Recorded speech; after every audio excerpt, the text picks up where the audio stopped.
Hello friend, मैं Rakesh Roshan learn tech to tech channel से। और आज जो मैं वीडियो लाया हूं वो मैं स्पेशली उन लोगों के लिए लाया हूं जो इस 2020 में एमसीए एंट्रांस देने वाले हैं। चाहे वो निमसेट का हो, बीएचयू का हो, चाहे वो जेएनयू का हो, चाहे और कोई भी एमसीए एंट्रांस हो। तो चलिए इसको स्टार्ट करने से पहले जस्ट मैं आपसे रिक्वेस्ट करता हूं कि अगर अभी तक आपने मेरे चैनल को सब्सक्राइब नहीं कर रखा तो सब्सक्राइब कर ले और बगल में जो बेल उसे जरूर क्लिक करें जिससे मेरे जितने भी नए वीडियोस हैं उनके नोटिफिकेशन आपको मिलता रहे। तो चलिए स्टार्ट करते हैं।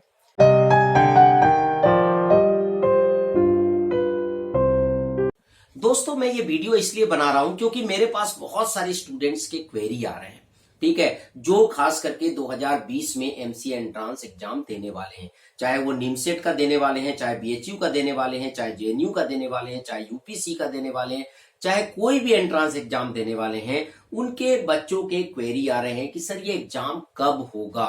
ठीक है, और मैं आपको बता दूं कि इस सिचुएशन में कोई भी आपको ये नहीं बता सकता है कंफर्म कि एग्जाम कब होगा, क्योंकि सिचुएशन आपको मालूम है।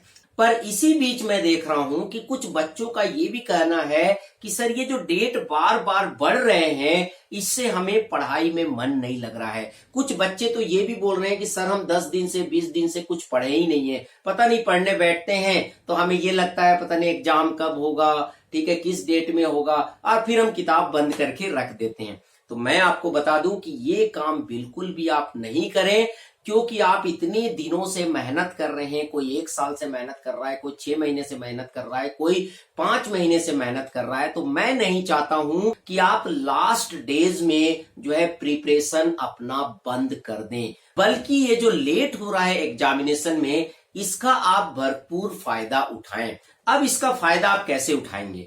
जैसे कि मैंने जो है कुछ वीडियो जैसे बनाए थे कि आप जो है निमसेट का प्रिपरेशन 3 महीने, 4 महीने, 5 महीने में भी कर सकते हैं। वहां पर मैंने ये भी बोला था कि आप चाहें तो अगर आपका थोड़ा सा मैथमेटिक्स का बैकग्राउंड अच्छा है तो आप 2-3 महीने ध्यान से पढ़ के भी निमसेट, बीएचयू या जेएनयू आप निकाल सकते हैं।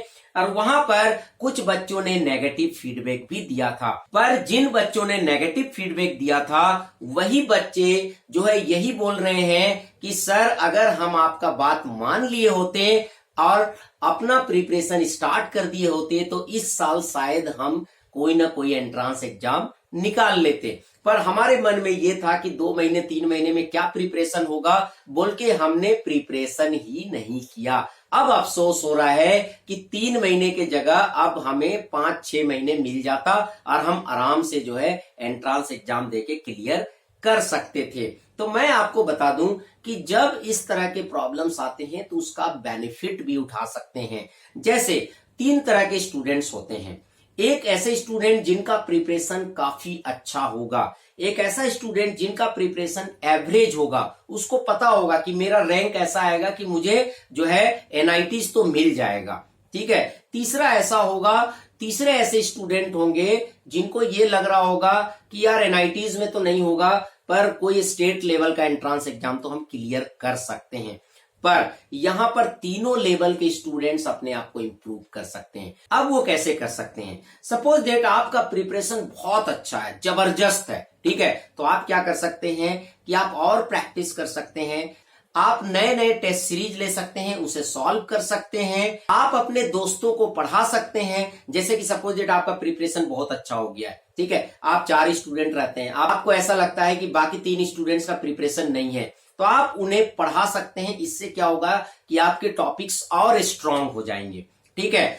इस तरह से आप प्रिपरेशन कर सकते हैं और ज्यादा से ज्यादा प्रैक्टिस और ज्यादा से ज्यादा प्रीवियस ईयर के क्वेश्चन पेपर्स को बार बार आप जो है सॉल्व कर सकते हैं। और चाहे तो कुछ आईआईटीज लेवल के भी क्वेश्चंस को लेके आप सॉल्व कर सकते हैं। ये तो उन स्टूडेंट्स के लिए हुआ जो काफी अच्छा प्रिपरेशन कर चुके हैं। अब एवरेज स्टूडेंट्स के लिए काफी अच्छा चांस है कि आपका प्रिपरेशन अगर एवरेज है तो आप जिन टॉपिक्स को अभी तक नहीं किए हैं, जैसे मेरे पास बहुत सारे क्वेरी आते थे कि सर ये वाला टॉपिक हम छोड़ देते हैं क्योंकि ये थोड़ा टफ लग रहा है, ये वाला जो है चैप्टर हम छोड़ देते हैं, तो उनसे जो है मैं कहूंगा कि आप उन चैप्टर्स को भी कवर कर सकते हैं इस टाइम में, ठीक है। और बहुत सारे बच्चों को मैंने देखा है कि वो इंग्लिश को ज्यादा तवज्जो नहीं देते हैं, या फिर मैं कई बार बोलता भी हूं कि ज्यादा ध्यान आपको इंग्लिश में नहीं देना है, थोड़ा बहुत आप देख लीजिएगा। अगर जो है 10 में से 4-5 क्वेश्चन भी सही हो जाते हैं तो ठीक है, तो उस केस में आप इस पे थोड़ा सा और ध्यान दे सकते हैं। ठीक है, रीजनिंग में थोड़ा और ध्यान दे सकते हैं। ठीक है, आप इनको और ज्यादा जो है पढ़ सकते हैं, ज्यादा से ज्यादा प्रैक्टिस कर सकते हैं। अगर जरूरत पड़े तो कहीं से अगर आपको टेस्ट सीरीज जो है परचेज भी करना पड़े तो आप कर सकते हैं।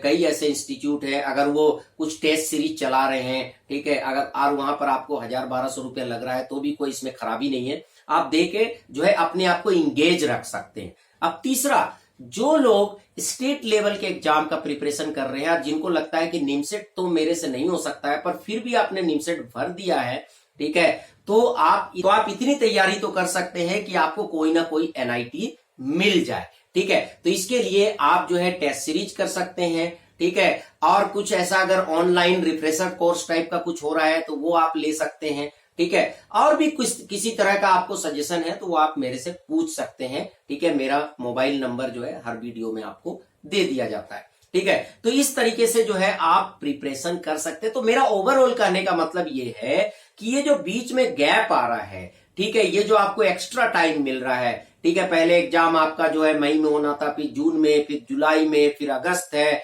फिर उसके बाद और भी आगे हो सकता है बढ़ जाए। ठीक है, अभी कोई कुछ नहीं कर सकता। ठीक है, जैसा कोविड का सिचुएशन है, कोई कुछ नहीं कर सकता। तो यहां पर होता है कि कई बार आप तो सोच के चल रहे हैं कि एग्जाम तो मेरा जो है इस डेट में होगा, अब पता चला उस डेट से और आगे बढ़ गया। तो ये काफी जो है मुश्किल होता है, जो है पेशेंस रखना और जो है पढ़ाई में ध्यान रखना, बट आपको करना पड़ेगा। इसीलिए मैंने ये स्पेशल वीडियो बनाया। तो आप लोग अगर इस तरह से लगे रहेंगे, बिल्कुल भी आप जो है अपना जो है प्रैक्टिस ना छोड़ें, क्योंकि एक बार आपका रिदम खत्म हो जाएगा, जो पढ़ने वाला रिदम था, जो आप प्रिपरेशन कर रहे थे, ठीक है, चाहे आप कोचिंग के थ्रू कर रहे थे, चाहे आप जो है सेल्फ स्टडी से कर रहे थे, जो रिदम आपने बना रखा था, अगर आप छोड़ देंगे, ठीक है, तो हो सकता है कि जो परफॉर्मेंस आप दे सकते थे वो आप नहीं दे पाएंगे। मैं 25 से 30% स्टूडेंट्स को देख रहा हूं कि वो पहले जिस एनर्जी से पढ़ते थे उस एनर्जी से अभी नहीं पढ़ रहे हैं, जिस तरह से बच्चे मुझे कॉल करते हैं, क्वेरी करते हैं। तो इसीलिए मैं बोल रहा हूं कि अपना पैसेंस को ना खोएं, बिल्कुल उस एनर्जी को बनाए रखें। जिस दिन एग्जाम होगा उस दिन तक आपका एनर्जी बरकरार होना चाहिए। तो यही मैं आपको कहना चाह रहा था, जिससे कि आपका परफॉर्मेंस बेस्ट हो, आप अच्छा से अच्छा रैंक लाएं और अच्छा से अच्छा कॉलेज मिले। तो चलिए फ्रेंड, आई होप कि आपको वीडियो पसंद आएगा। अच्छा लगा तो लाइक करें, शेयर करें, कमेंट करें, और अगर अभी तक आपने मेरे चैनल को सब्सक्राइब नहीं करा तो सब्सक्राइब कर लिया, बगल में जो बेल है जरूर क्लिक करें, जिससे मेरे जितने भी वीडियोस है उनके नोटिफिकेशन आपको मिलता रहे। Thank you and good bye.